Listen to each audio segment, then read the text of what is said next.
I chose to come to Envision solo because I wanted to step into the unknown. Felt like an invitation to learn to trust the universe a little bit more and trust my own inner guidance system leading me to the right people at the right time. Hi, my name is Azar. I am a solo traveler. I have traveled from Los Angeles.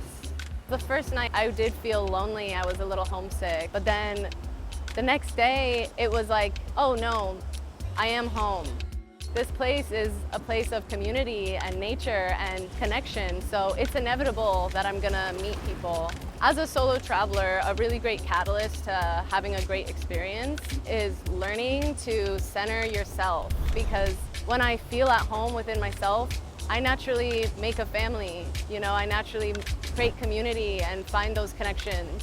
There are so many tools at Envision that help you connect with yourself and return to that state of wholeness and feeling at home. There's a bunch of workshops and yoga classes and invitations to say hi to your neighbor that's sitting next to you. People will come up to you and just say hello or give you a hug. Community isn't just like having like a big group of friends. It's a feeling, a state of mind that you tune into when you're on the dance floor or when you're in workshops. We're doing things as a collective, and that brings that sense of unity and wholeness.